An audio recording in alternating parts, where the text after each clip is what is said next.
There are places in this world that were built to contain suffering.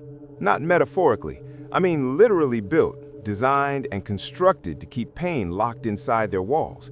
And when those places are abandoned, when the staff leaves and the patients are gone and the doors are locked for the last time, that suffering doesn't just disappear. It stays. It soaks into the concrete and the plaster and the floors. It lives in the dark corners of the rooms where people screamed into the night for years and nobody came. And sometimes, if you're foolish enough to walk into one of those places without permission, without preparation, and without any idea what you're walking into, that suffering finds you. I know this because it found me. My name is Daniel. I'm 28 years old and I live in Knoxville, Tennessee. What I'm about to tell you happened 16 months ago in an abandoned psychiatric facility outside of Cookeville, about an hour east of Nashville. The building had been closed since 1994. It had been sitting empty for nearly 30 years, and inside it, behind a wall that had been sealed with concrete sometime in the 1980s, there was a room that was never meant to be found. We found it. I wish to God we hadn't. There were 3 of us that night. Me, my childhood friend Marcus, and a guy named Troy who ran a small urban exploration channel on YouTube with about 40,000 subscribers. Troy had scouted the location 2 weeks earlier during daylight and said it was the most incredible abandoned building he'd ever seen. He wasn't wrong about that. We arrived at 10 p.m. on a Friday in late September. The facility sat on about 12 acres of overgrown land outside the city, surrounded by a chain-link fence that had been cut open in half a dozen places over the years. The main building was 4 stories tall, red brick, Georgian style, with 2 wings extending from either side of a central block. Classic old asylum architecture. Troy had done his research. He knew the history. The facility had opened in 1931, housed up to 400 patients at its peak in the 1960s, and had been the subject of a state investigation in 1987 regarding patient treatment. The investigation found evidence of unauthorized medical procedures being conducted in a section of the basement that didn't appear on any official floor plans. 2 years after the investigation concluded, the facility closed permanently. The basement section was never publicly documented. Troy had found references to it in archived newspaper articles. That's what we were really there for, not just the building, but the basement, the part that wasn't supposed to exist. We slipped through the fence at 10:15 p.m. The ground floor was everything Troy had promised. The main corridor stretched the entire length of the building, maybe 200 feet, with rooms branching off on both sides. Nurses' stations, examination rooms, a large common area with overturned furniture, a pharmacy still stocked with empty amber prescription bottles coated in dust. Everything had been left mid-use, a coffee mug still on a desk, a clipboard with patient notes still hanging on a door, a children's drawing, crayon on paper, remarkably preserved, pinned to a corkboard in what had been an activity room. The drawing showed a house, a son, a stick figure family. Normal, the kind of drawing any kid might make. Except the stick figures had no faces, and there were bars on every window of the drawn house. I photographed everything. We moved slowly, carefully, checking the floors for weak spots before each step. We reached the basement stairwell at 11:30 p.m. The door had been padlocked, but the padlock had long since been forced. The door swung open with a sound like a long exhale, like the building had been holding its breath and finally let it go. The smell that came up from below was overwhelming. Mold, standing water, and something else, something chemical. The same sharp medicinal smell that clung to old hospital equipment. We went down. The basement was divided into sections: storage rooms, a boiler room, a laundry facility. All of it standard. All of it consistent with the official floor plans Troy had obtained. But at the far end of the basement, past the laundry room, there was a corridor that wasn't on any map. It was narrow, maybe 4 feet wide, and it extended about 30 feet before ending at a wall that was clearly newer than the surrounding structure. The bricks were a slightly different color, the mortar visibly younger. Someone had added this wall deliberately, sometime after the original construction. Someone had sealed something off. Troy ran his hand along the wall, pressed his ear against it, knocked. Hollow. There was a room on the other side. We stood in that narrow corridor for a long time without speaking.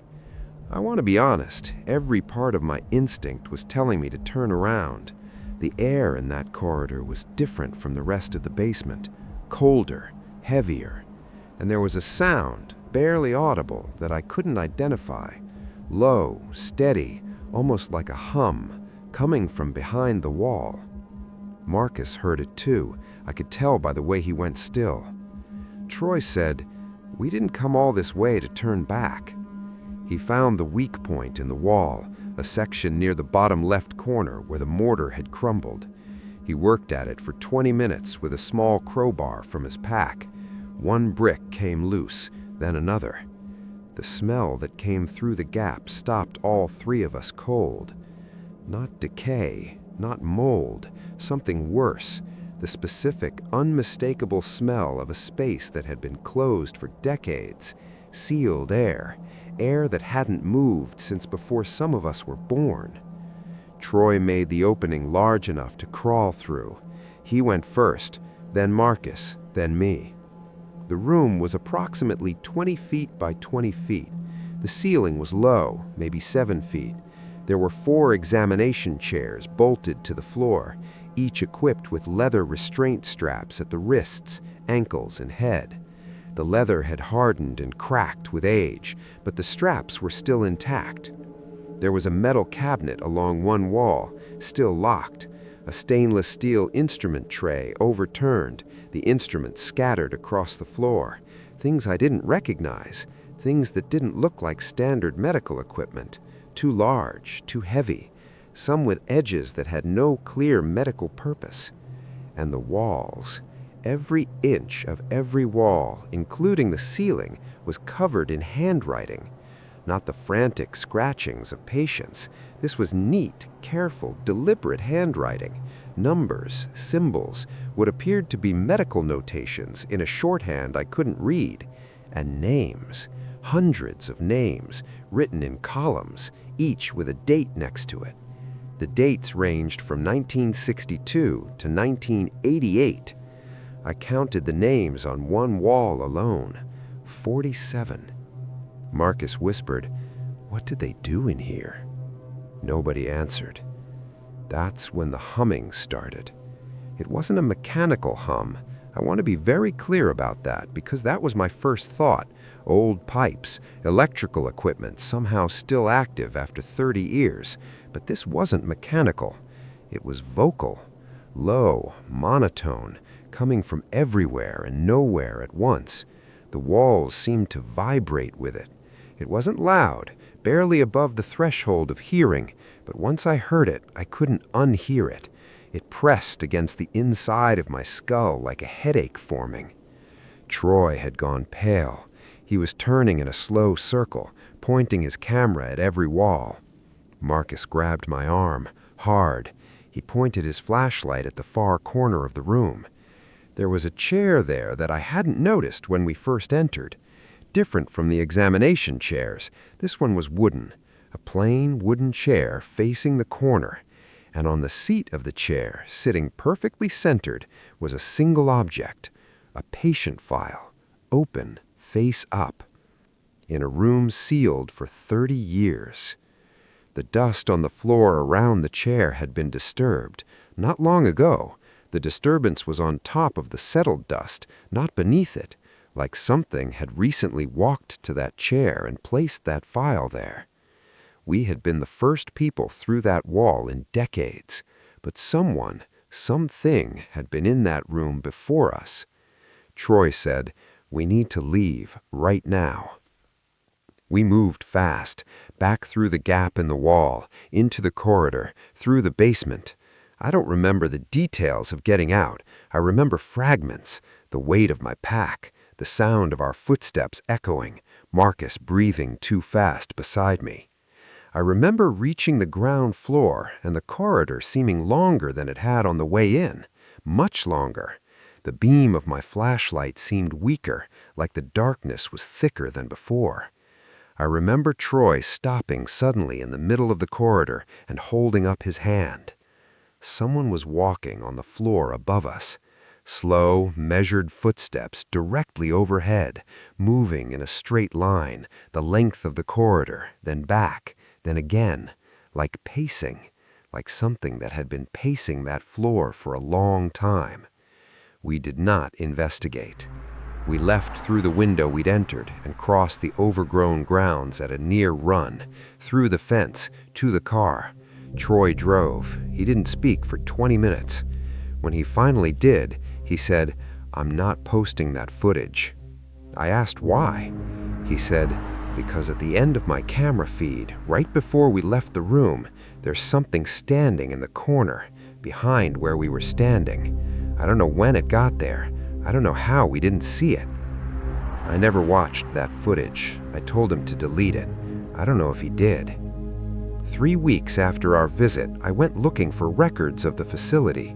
Public archives, state mental health department records, newspaper archives. I wanted to understand what that room was, what those names on the wall meant. I found a 1991 investigative article from a Nashville newspaper. It described the 1987 state investigation in detail. Investigators had found evidence of unapproved experimental procedures being conducted on patients without consent. The procedures had been performed by a single staff physician whose name was redacted from all public records. When investigators went to question him, they discovered he had died 6 months earlier, inside the facility, in a section of the basement not on official floor plans. His body had been found seated in a wooden chair, facing a corner. I closed my laptop and I sat in the dark for a long time. I've driven past that area twice since then, never stopped, never slowed down, but both times I found myself looking at the building as I passed. Both times there was a figure visible in a 4th-floor window, standing completely still, watching the road. I don't go back. I don't plan to. Some rooms are sealed for a reason, and some things that are left behind in those rooms, they don't leave just because you do. Be careful where you explore. Not everything that's locked away wants to stay locked away. I need you to understand something before I tell you this story. I am not a man who panics. I spent 4 years in the United States Army, 2 of them deployed overseas. I've been in situations that would make most people's worst nightmares look like a Sunday afternoon. I know how to stay calm under pressure. I know how to control fear and use it instead of letting it control me. So when I tell you that whatever was in that forest terrified me more than anything I experienced in 4 years of military service, I need you to understand what that actually means. This happened in June of 2022. I was 34 years old, recently separated from the military, living in Asheville, North Carolina. I'd taken up hiking as a way to decompress.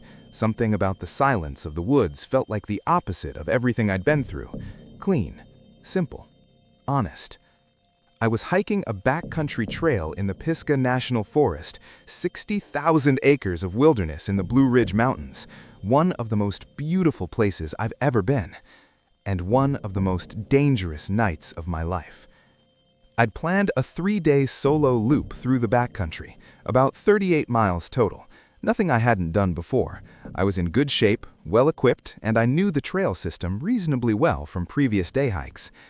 Day 1 went perfectly. I covered 14 miles, set up camp near a creek at around 5 p.m., cooked dinner, and slept hard.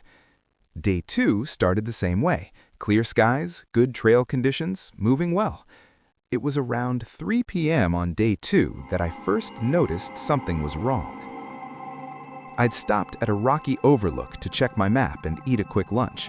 While I was sitting there, I had the sudden, overwhelming sensation of being watched. Not the vague unease you sometimes get in the wilderness. This was specific and immediate, like eyes on the back of your neck, like a scope. I turned around slowly. The trail behind me was empty. The forest on both sides was still. Nothing moved. I sat there for 5 minutes scanning the trees. Nothing. I told myself it was nothing. Old military instincts misfiring in peacetime. I packed up and kept moving. 20 minutes later, I heard the first sound. A single branch snap. Off to my left, maybe 40 feet into the trees. Sharp, clean. Not the gradual creak of a branch settling. Something had stepped on it. I stopped immediately, scanned left, nothing visible. I waited 60 seconds. Silence. I started walking again. Another snap. Same distance, same side, keeping pace with me. Now my training kicked in. I didn't speed up, didn't look around frantically. I kept my pace exactly the same and began processing information methodically. Weight of whatever made that sound, substantial based on the volume of the snap, moving parallel to the trail, keeping consistent distance, not approaching, not retreating, pacing me. I began running through explanations.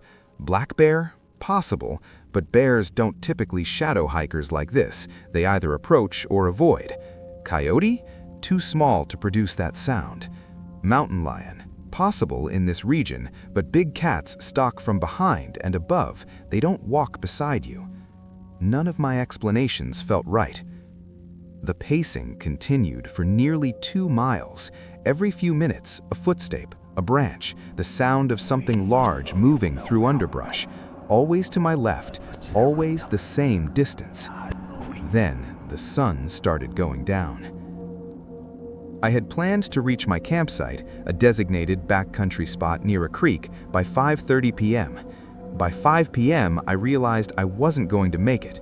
The pacing had thrown off my concentration, and I'd taken a wrong turn somewhere in the last mile. My GPS showed me a 1/4 mile off trail in a section of the forest with no marked paths. I stopped and took stock of my situation. I had my tent, sleeping bag, food, water, headlamp with fresh batteries, and a full charge on my phone. I was physically fine. I could make camp anywhere reasonably flat and navigate back to the trail in the morning. What I couldn't do was keep moving through unfamiliar terrain in failing light with something tracking me through the trees. I found a flat spot near a large boulder, good for having something solid at my back, and set up my tent fast, 15 minutes. I didn't make a fire. I didn't want the light. I ate cold food straight from the package and climbed into my tent as the last gray light faded from the sky. For 2 hours, nothing. Just the normal sounds of a forest at night, wind in the upper canopy, insects, an owl somewhere distant. I began to relax. I began to think the daylight sounds had been an animal after all, a bear, curious, that had eventually lost interest. Then, at 9:47 p.m., something stepped out of the trees into the clearing around my tent. I heard every footstep, slow, deliberate, getting closer. I lay completely still on my back, with my hand on the knife I keep clipped to my pack strap, military habit. I was calm, genuinely calm, the way training teaches you to be calm when it matters most. I tracked the footsteps by sound. It moved around the perimeter of my campsite in a wide circle, one full circle. Then it stopped, directly in front of my tent door. The breathing started, low, slow, through what sounded like a large chest cavity. Not a human rhythm, too slow, too deep, too controlled, like something that didn't need as much air as we do. I waited. It waited. For 11 minutes, I counted. We stayed like that. Me on my back, inside the tent, it standing outside the door, both of us completely still. Then it made a sound that I have spent 16 months trying to find a rational explanation for and have completely failed. It was a voice. I am certain of that. The structure was unmistakably vocal, consonants, vowels, rising and falling tones. But it wasn't any language I'd ever heard, and I've heard a few. It wasn't animal vocalization either. There was too much intentional variation, too much control. It spoke for about 10 seconds, then silence. Then it spoke again. Different sounds this time, like it was trying different combinations, like it was trying to find words I would understand. I did not respond. I did not move. Everything in my training said, stay still, don't engage, don't give away your position, even though it clearly already knew exactly where I was. The sound stopped. Footsteps again, moving away from the tent door, back toward the tree line. I tracked them until they faded into the forest sounds and I couldn't distinguish them anymore. Then silence. Real silence. The forest had gone completely quiet again. I did not sleep. I lay in that tent with my knife in my hand and I counted minutes until the sky outside the tent fabric began to lighten. 4 hours and 17 minutes. I counted every one of them. At first light, I unzipped my tent and looked outside. The ground around my campsite told a clear story. In the soft earth circling my campsite, a ring of impressions. Large like footprints but shaped wrong. The stride was too long. The depth was inconsistent, like whatever made them shifted weight differently than anything I knew.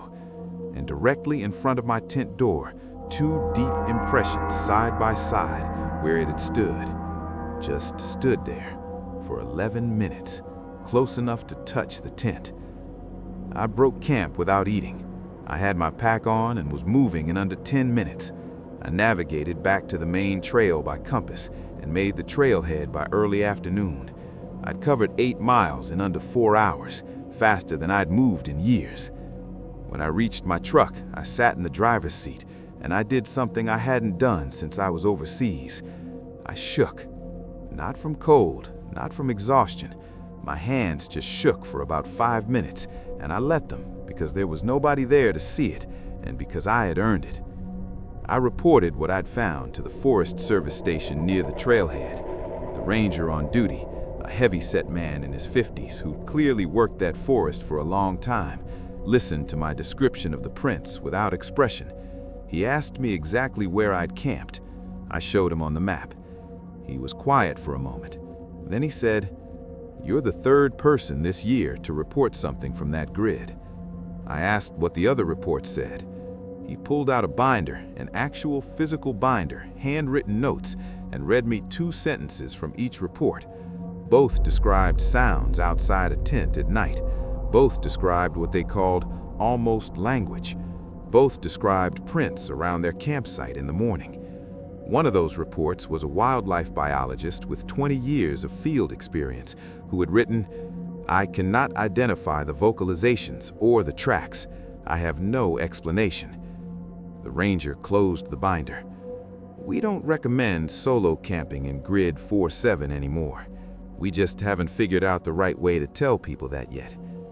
I've been back to Pisgah twice since that night, both times with groups of 4 or more, on well-traveled trails, back at the trailhead before dark. I haven't solo camped since. What I experienced in Grid 47 of the Pisgah National Forest is something I cannot explain. I am a trained soldier. I am not superstitious. I do not believe in monsters. But I believe in evidence, and the evidence that morning, the prints, the depth, the stride length, the placement directly outside my tent door, told me clearly that something had stood outside my tent for 11 minutes in the middle of the night. Something that breathed slowly and deliberately in the cold air. Something that tried to speak to me in sounds that weren't quite language. Something that, for whatever reason, chose to leave that night. I think about that last part the most. Not what it was, not where it came from, why it chose to leave. Because whatever reason it had for walking away that night, I don't think that reason had anything to do with fear. And I don't think it's gone. I think it's still out there, in Grid 47, in 60,000 acres of wilderness, moving through the trees at night. Patient, waiting. Don't go alone into the deep woods after dark, and if something speaks to you from outside your tent, don't answer. There is a specific kind of fear that only exists in complete darkness. Not the fear of what you can see, not the fear of what you can hear, the fear of what you cannot identify. the fear that lives in the space between a sound and its explanation, the fear that wraps around you like cold water when you are lying completely still in the dark and something outside your tent, something that is not the wind, not an animal, not anything you can name, slowly, deliberately begins to unzip your door. That fear has a sound. It sounds exactly like a tent zipper being pulled upward, 1 inch at a time, in the middle of the night, when you are alone in the wilderness and the nearest human being is 11 miles away. I heard that sound on the night of July 19th, 2023. My name is Kevin. I'm 29 years old. I'm from Portland, Oregon, and at the time of this story, I had been camping and hiking seriously for about 6 years. I was not a beginner. I was not careless. I was not someone who mistook natural sounds for something sinister. What happened to me in the Gifford Pinchot National Forest in southern Washington state was not natural, and I have spent every night since then sleeping with my bedroom door locked and a light on in the hallway. I'm not ashamed to admit that. I had taken 10 days off work specifically for this trip. The Gifford Pinchot covers nearly 1.3 million acres of wilderness in Washington. Old-growth forest, volcanic ridgelines, glacier-fed rivers, deep backcountry that most people never reach. I had planned a 7-day solo loop through the most remote section of the forest, a trail system that sees maybe a few dozen hikers per season. I arrived at the trailhead on a Monday morning and was deep in the backcountry by early afternoon. The first 4 days were perfect, the kind of trip you planned for months, and it actually lives up to everything you imagined. Crystal clear rivers, ancient trees so big it takes 4 people to wrap their arms around them. Complete and total silence, broken only by wind and wildlife. On the evening of day 5, I made camp in a wide clearing beside a slow river. Flat ground, soft soil, natural windbreak from a stand of old-growth Douglas fir on 3 sides. A beautiful spot. The kind of campsite you photographed and tell people about for years.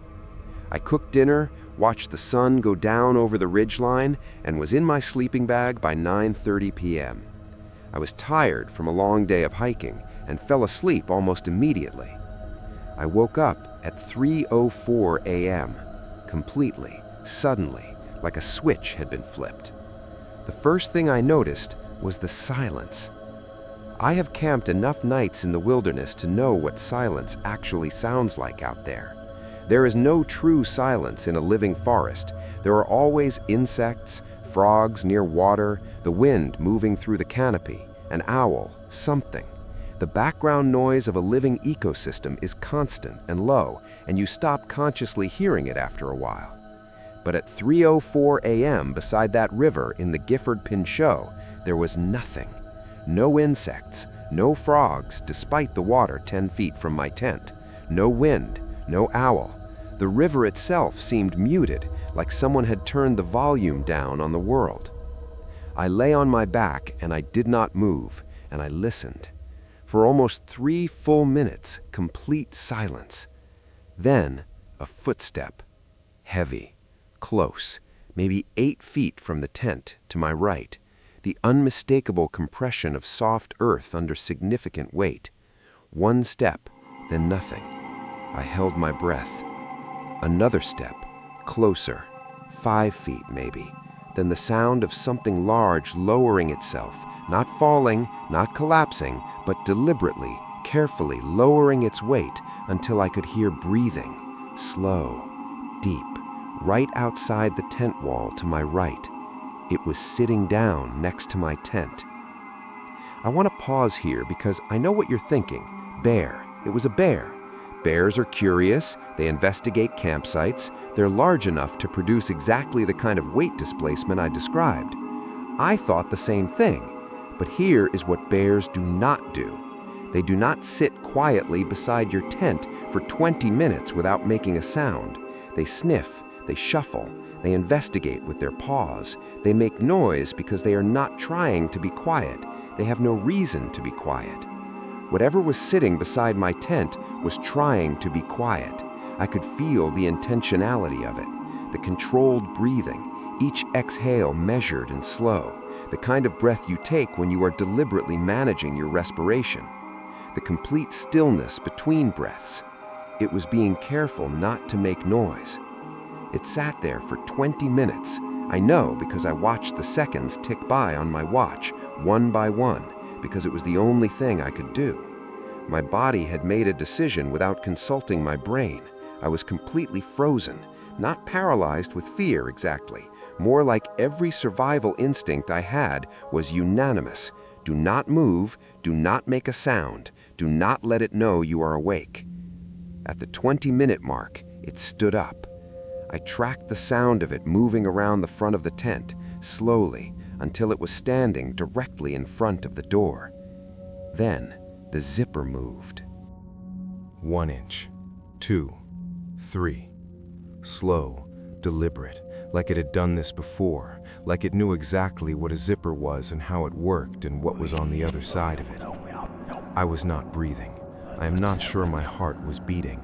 Every cell in my body had gone completely quiet in the way that only happens when your brain decides that stillness is the only option left.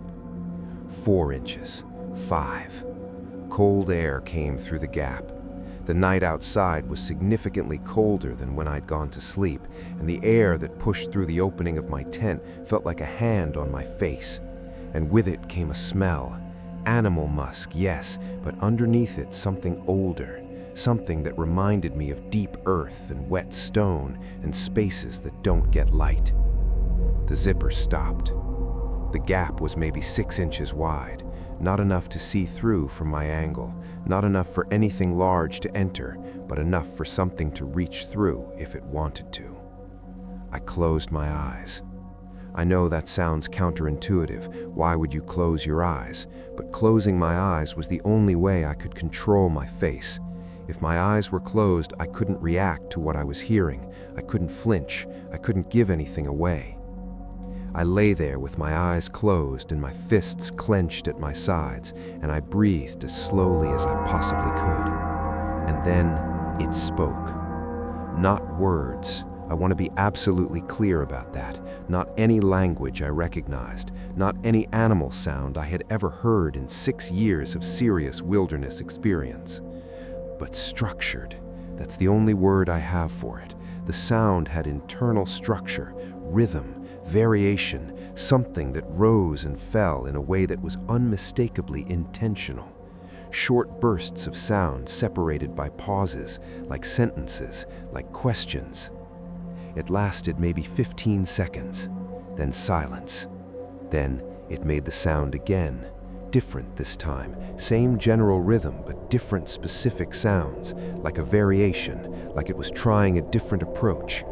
Then again, a third variation. I have a theory about those 3 attempts that I've never shared with anyone because it sounds insane even to me, but I've thought about it enough that I'm going to say it. I think it was trying to communicate. I think it was cycling through something, different sounds, different patterns, trying to find one that I would respond to, like it had done this before with others and learned that different sounds worked on different people, like it had a catalog. I did not respond. After the 3rd attempt, silence fell, complete silence. And then, after what felt like a year, but was probably 2 minutes, the footsteps moved away, slowly, back toward the tree line, into the forest. One by one, the night sounds came back. First one cricket, then more, then the frogs, then the river seemed louder again. I lay in my tent until full daylight. When I finally unzipped my tent and stepped outside, the clearing looked exactly as I'd left it the night before. My camp kitchen, my bear canister, my boots lined up by the door, everything normal, except the ground in front of my tent door. 2 large impressions in the soft earth, side by side, deep, much deeper than my own boot prints nearby, and shaped wrong, too wide, too long, 5 impressions at the front of each, like toes, but spaced in a way that didn't match any foot I could identify. And around the tent, a ring, a wide circle of disturbed ground where something had walked over and over before finally stopping at the door. I photographed everything, 14 photos. I measured the impressions against my boot, nearly twice the length of my size 11. I packed my tent and left without eating breakfast. I made the trailhead in one push, 19 miles in just under 8 hours. I don't remember most of it. I remember arriving at my truck and sitting in the driver's seat for a long time. I reported what I'd found to the Forest Service office near the trailhead the next morning.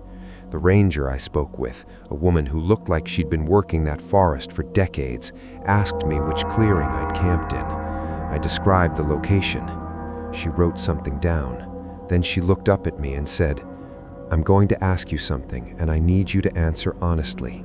Did it try to speak to you?" I stared at her. "Yes," I said.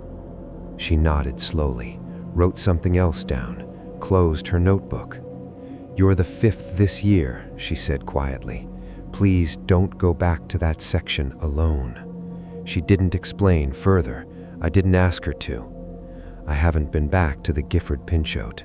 I've barely camped at all since that night. A couple of trips with large groups, established campgrounds, never far from other people. My girlfriend thinks I'm being dramatic. My friends think I had a bear encounter that spooked me more than I'm admitting. I've stopped explaining it to people who weren't there. You can't describe that sound, the one outside the tent door, the structured sound that wasn't language but was trying to be, and have it land the way it needs to land. You had to hear it. But here's the thing I keep coming back to. Here's the thing that keeps me awake at 3 a.m. on certain nights, staring at my bedroom ceiling. That ranger knew exactly what I was going to say before I said it. She didn't ask me if I'd seen something. She didn't ask me if I'd heard sounds. She asked me specifically if it had tried to speak to me, which means she'd heard that description before, multiple times, enough times to know that was the detail, the specific detail that defined the experience. 5 people this year alone, she said. 5 people who camped in that section of the forest and came out the other side with the same story. How many people didn't come out at all? I think about that question more than I should. I think about it every time I see a missing hiker report from the Pacific Northwest, every time someone goes into the deep wilderness and doesn't come back. I wonder if they heard the sound too. I wonder if they answered. Whatever is in that forest, don't go looking for it. And if it finds you first, don't make a sound. Don't move. Don't answer. Just wait for the morning and pray that it decides to leave.